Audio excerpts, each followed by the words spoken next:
ದೇಶ ಧರ್ಮದ ಆಧಾರದ ಮೇಲೆ ಫಸ್ಟ್ ಪ್ರಪೋಸಲ್ ಕೊಟ್ಟಿದ್ದು ಯಾರು ಅಂತ ಸ್ವಲ್ಪ ಅವ್ರು ತಿಳಿಸ್ಬೇಕು. ಜೊತೆ ಜೊತೆಗೆ ಇವರು ಅದು ಒಂದೇ ಬುಕ್ ಅಲ್ಲ, ಬಾಬಾ ಸಾಹೇಬ್ ರಿಡಲ್ಸ್ ಇನ್ ಹಿಂದೂಯಿಸಂ ಅದು ನಾನು ಓದ್ಬಿಟ್ಟು ಅದು ನಾನು ಇಲ್ಲಿ ಹೇಳಿ. ಆದ್ರೆ ಈ two nation theory first proposal ಯಾರು ಕೊಟ್ಟಿದ್ದು ನಿಮ್ಗೆ ಗೊತ್ತಿಲ್ಲ ಅಂದ್ರೆ ನಾನು ಹೇಳ್ತೀನಿ. ಇಂಡಿಯಾ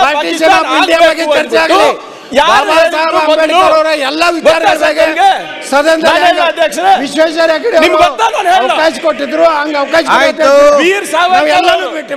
ವೀರ್ ಸಾವರ್ಕರ್ ಅವರು two nation theory first propose ಮಾಡಿದ್ದು. ಈ ದೇಶ ವಿಭಜನೆ ಆಗ್ಬೇಕಂತ ಅವ್ರು ಗುರುಗಳು ಸಜೆಸ್ಟ್ ಮಾಡಿದ್ದು.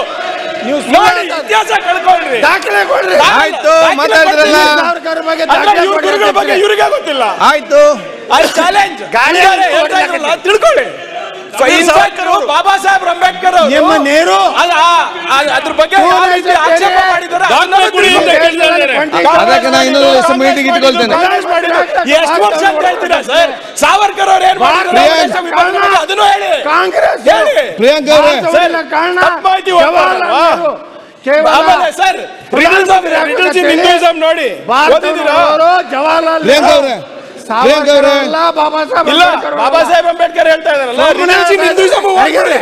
ಸುಮ್ಮನೆ ನೀವು ಏನೋ ನಾನಲ್ಲ ಸರ್, ಬಾಬಾ ಸಾಹೇಬ್ ಹೇಳಿದ್ದು ನೀವು ಓದಿದ್ದೀರಾ ಅಂತ ಹೇಳ್ತಾ ಇದ್ರಲ್ಲ. ಅದ್ರ ಬಗ್ಗೆ ನೋಡಿ, ಬ್ರಹ್ಮ ಬಗ್ಗೆ ಬರ್ದಾರ, ಮಹೇಶ್ವರ್ ಬಗ್ಗೆ ಬರ್ದಾರ, ಚರ್ಚೆ ಮಾಡ್ತಿರೋದ್ರಲ್ಲಿ ಎಲ್ಲ ಗೊತ್ತಿರುವಂತ ವಿಚಾರವೇ. ನಾನು ಹೇಳ್ತೀನಿ, ಎಲ್ಲ ವಿಷಯ ಗೊತ್ತಿಲ್ಲ. ನಾನು ಸ್ವಾಮಿ ಮಾತಾಡಿ.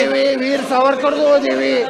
ನಾನು ಸ್ವಾಮಿ ಮೈಕ್ ಹೇಗೆ ಇಷ್ಟ ಸರಿ ಇತ್ತು, ಮೈಕ್ ಕನೆಕ್ಷನ್ ಕೊಟ್ಟು ಕೂತ್ಕೊಂಡು ಮಾತಾಡೋ ಮೈಕ್ ಇದೆ, ನಿಂತ್ಕೊಂಡು ಹಾಕಿರಲಿಲ್ಲ.